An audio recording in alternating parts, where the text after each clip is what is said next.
Curvis, fancy spin out of the road. Oh, big nugget with a top shelf goal. Grabbed it, pirouetted, and nailed it.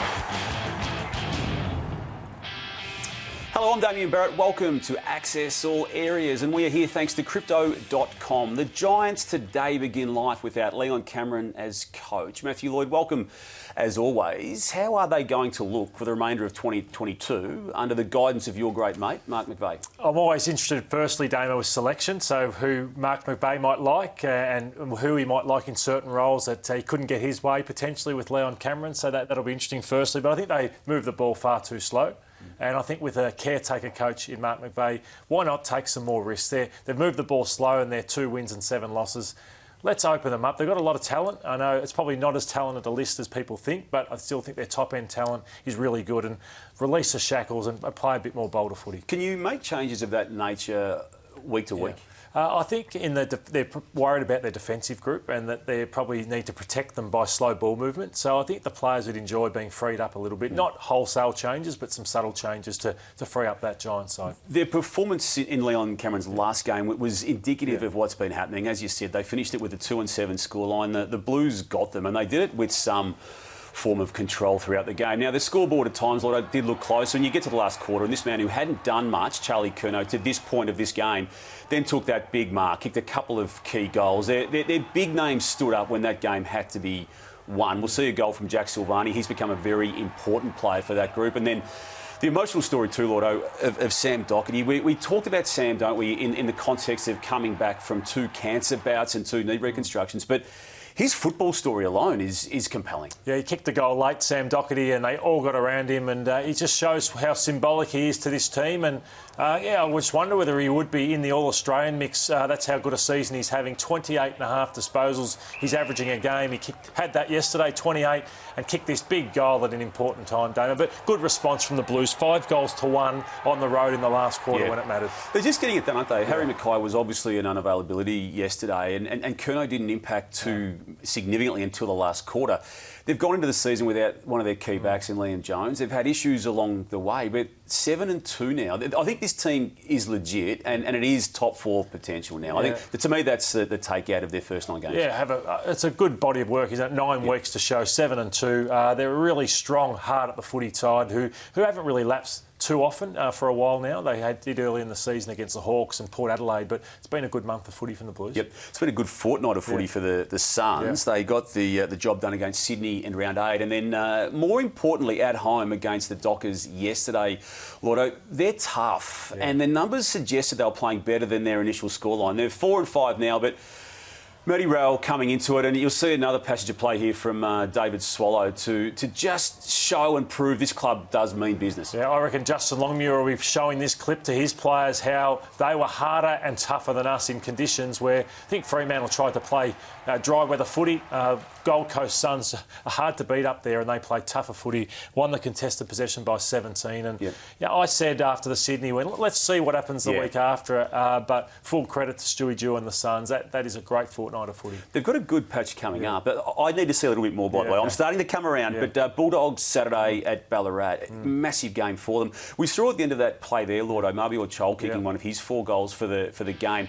His combination this year's come from nowhere with Levi Casbolt. Now, to even think that those 2 names are on that board there with some greats of the game already established as, it's pretty significant to what they're doing, and it does make you wonder what this club could be doing if Ben King hadn't gone down with an ACL. Yeah, and Marbial Chol just couldn't get his chances. He could have been playing, had a lot of football, but being at Richmond at the wrong time. He's probably learnt a lot, though, being there, and it'll hold him in good stead for the next 10 years of his career. But Levi Casbolt, one of the recruits of the year, they needed a big body. King goes down. Sam Day hasn't come on and has had a lot of injuries, but these two, they're completely different sort of players, and they really complement each other well. Chol's got beautiful skills, and Casbolt's just your bang and crash sort of player. And down the other part of the ground, Rory Thompson coming back for the past 2 weeks after 4 years off with a serious injury, complementing Sam Collins. They're holding up as a group down back too, aren't they? They are, and I think they're just a really tough midfield. Their challenge for them is, say SCG, it was tight and in close. Yesterday it was wet and slippery. So it's when it's sort of a Marvel Stadium and a sort of a faster deck, have they got the midfield and the outside spread? Yep. They're a tough side, but the outside run's probably the next level they've got to get to. Worries for what the Dockers dished up there yesterday, given they'd had such a great start to the year? Yes, but give them some grace. They had a lot of inside 50s. Their forward line was dysfunctional, the chemistry between the mids and forwards. So I'll give them some grace. They've had a great start to the year. It was one bad day yesterday. Melbourne just goes through the motions these days, Lordo, and I say that in the context of a 74-point win. That's a margin at that venue, Optus Stadium, that they're well known to, given that was the margin in the grand final last year. But West Coast was okay at times, but to just see the Demons again get themselves into the situation where it's on their terms and their terms only. Oh, I love watching them play. I don't want to miss a Melbourne game because they just make things happen. They fall into a lull. Someone will step up and do something. Their foot skills, their hardness, their ability to create goals when everyone else scrounges goals. They've just got so many different players that bob up from one week to the next. Good luck trying to chase them. So many issues with unavailability of key players at the Eagles. Has Liam Ryan got an issue here, Lordo, with his hit on Bowie? Oh, I think he has. They may try and say he got pushed into it, but I don't think that was significant enough. He knew what he was doing, in my opinion. He turned, he braced, he hit the head. I reckon there's a couple of weeks there for Liam Ryan. Lordo, you were so critical yesterday of the Bombers and where they position themselves right now at this stage of this season. And there were some ugly signs in their loss to the Sydney Swans. And let's go back to the cause of a lot of your concern. This is a goal kicked by Luke Parker. You can see the score and you can see the time of game there. The game's already gotten away from Essendon. And this taunt, I don't like that taunt from Luke Parker. I don't think he's going to look and reflect upon that all that favourably to himself, and I'd be interested to see what the Swans have to say internally about that. But you didn't like the lack of response, who that was directed at, Dylan Shield, and not so much Dylan Shield himself, but others around him. Yeah, I didn't like how my former club and the club and Dylan got walked all over by Luke Parker, and there was no lack of response. And we just wanted to highlight, to take it to a different area, Stephen May. He saw a player, Zach Jones, crash into Ed Langdon. So this knew exactly what he was doing, tunnelled him under the footy. Langdon's such an important player. Oliver comes in, gets put down.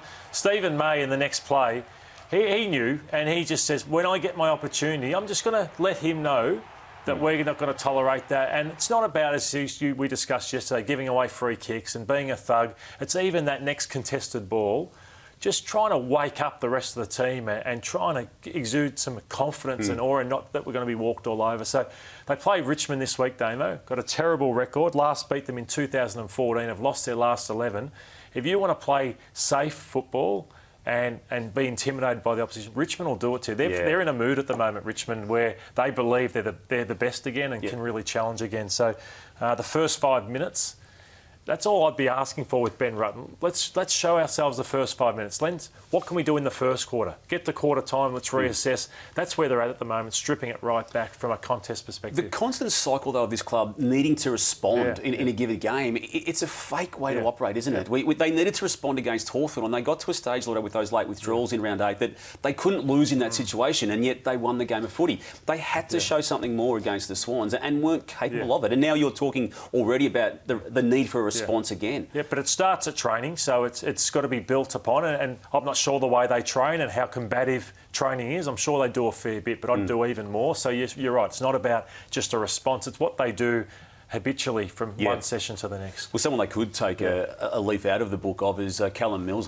His season is one for the ages from a Swans perspective, and his ability to just harden up and tackle in a way that the Bombers refused to do on the weekend was pretty significant. And you're spot on. They can take a leaf out of this guy's book, and we'll get to some damning stats for Essendon and some glowing stats for Callum Mills. He just plays in a way, Callum Mills, that you're always going to be in a contest. So he had laid 13 tackles on a day. Essendon as a team laid 30. They're ranked 18th in the comp, and he had more tackles than Caldwell, McGrath, Shield, Merritt or Parrish all around the ball together. So it's where it's got to start, those leaders through that midfield. And the habits to which you refer, Lordo, they also refer to the defensive running of this team. And again, there's some vision here exclusively down the ground, afl.com.au. Bring it to you. You want to highlight here. So you see the two Bombers in this corridor there, and that is Wicks, who's probably 15 metres to the left of them. That is a lack of... I questioned McGrath about a month ago on radio. I said, you lack trust and you lack honesty as a team. This is exactly what I'm talking about. This is another play. So 2 Bomber players, you've got to have already done your work to bumper bar them and push them in the chest so they can't get past you. It's too late now. And they concede soft goals in that first quarter against Sydney Swans that shouldn't have happened if you have a care and a respect for your teammates, which they don't currently have for each other. Yep. The Saints had a really good win, Lotto. They're coming off 2 losses, Port Adelaide by 1 point and then to Melbourne, who's fixing up everyone. But what they did against the Cats, particularly in the third quarter, was potentially season-shaping. They needed to make a stand. I agree. Look at the scoreboard here. They're in trouble. They're 22 points down and you thought, oh, the Cats are going to steamroll them. 6 years they hadn't beaten Geelong for, and then suddenly they started to win some key stoppages. The Rucks started to get on top, and they started to take the game on. And I think that's what you've got to do against Geelong. Get it in there, 1v1. Don't allow the defence to set up. Don't allow a slow, measured sort of game. And 7 goals in this period, and it's as good a footy as you'll see from any side. So that was a great win. Being led beautifully by their senior players. We'll touch on an injury to one of those in a moment. But Paddy Ryder, he's 34 years of age. He's in his 17th season. He's at his 3rd club, and he's still perfecting the art of rucking beautifully. Oh, as good as it gets, Paddy Ryder, the best tap ruckman there is in the game. And I got to play with Paddy, so I know him really, really well. And he's an emotional... goals. Yeah, kicking goals. He's probably the best set shot for a ruckman that I've seen in the last probably 10, 15 years that's played, or potentially in arguably some of the best ever that we've seen with his goal kicking. So I heard him also say after the game to the Rowan Marshall, who's been playing sore, thank you for what you're doing. Yeah, so he's that type of guy that he gets into the hearts and the minds of teammates too, and he's great to have around the club. You love to play with him. Jack Steele could be the crypto player, Brave player of the week, the crypto.com Brave player of the week most weeks, Lordo. We're putting him in this week as that person. This tackle after college, you could just tell when he chooses to leave the ground immediately after that, you know he's in trouble, but typically and courageously and bravely gets back out there, finishes the game. He's going to miss multiple weeks now with that damage. Unbelievable. And that will come up in the review today, probably when they review the game. Can't even lift the gun.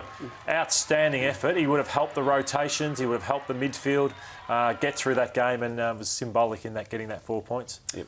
And the Bulldogs, Lordo, they got their running game back against the Pies back on Friday night. So dynamic this one was live, and often Bontempelli gets shut down, and it had me saying, Bailey Smith, we saw, was it Hawthorn go after Ed Langdon with McGuinness? Yep. I think the time has come that you go after Bailey Smith and see if you can shut down some of this. He's getting 40s regularly. So more so than Bontempelli, more so than Treloar from that attacking sense? Yeah, I think so. I know Treloar kicked his 3 goals, but Bailey just sets up so much of it, and he gets the 1-2s, and he gets more metres gained than anyone in the Bulldogs side. So I'd love to see what happens if you shut down Bailey, or just limit. You can't shut him down completely, but limit his effect on the game, and whether it helps you get closer to a victory against the Dogs. It's an elite motor. I know, but Finn McGuinness did it. Yeah, against Ed Langdon. Kept him to 9 touches, and they got within 10 points. He's already driven this play, and still no one's on him there. I mean, what is going on there? It was a smashing through the midfield. They were obliterated, the Pies. Yep. It was hard to watch Ollie Henry's game, Otto, from a perspective of a guy who's got some elite ability to get the ball for starters. I hadn't noticed this yip component to his game until this match. Now, I may have missed it, but it got worse to the point where it was awkward watching. It can happen to young players. I've been there before, but you look at him after he kicks the ball, he's straight down. Emotionally, he was in trouble after the first kick, and that's what, when you don't have a strong routine and you don't have things to fall back on why you miss. After a while, I could self-teach myself out on the ground and go, okay, I missed because of this reason. Yep. I can just fix it on the ground. He had that man on his shoulder, and he was stabbing through the footy and not following through. So hopefully he gets around. I had a sports psychologist and a technician who would help me from 1 week to the next, and let's hope he's got that at Collingwood. Yeah. Jordan Goey started the season, I'd say, really well, Lordo. The last month, though, has been quiet. He's not doing what Collingwood wants him to do, and in this year where he does come out as a free agent, it just compounds and I think even confuses the decision Collingwood has to make. I think he had been sick, here internally for a few weeks that he'd been sick, so let's just hope he can turn it around, because those numbers have dropped off significantly. And he was sick. I'm glad you've tabled that. He had a big last quarter, and if you just looked at in isolation what he did in that final 30 minutes, he nearly got Collingwood back into a chance to win the game of footy. I mean, this is the Jordan De Goey that we saw in late 2018 and early 2019, but one that we just don't see on a weekly basis. Where I was critical of him is he didn't play forward, and all the players he was playing on racked up huge numbers like 40s and 30s, kicking goals, and he'd had 3 kicks to three-quarter time. So, yeah, he's got to be better than what he was on Friday night. Well, when you're a number one draft pick, no matter what you do for the rest of your life, you are going to have highlights and headlines around you. Cam Rayner for the Brisbane Lions, before going down with a knee injury last year, missed the entirety of 2021, had played 63 matches of footy. His 9 this year are very different to the previous 62.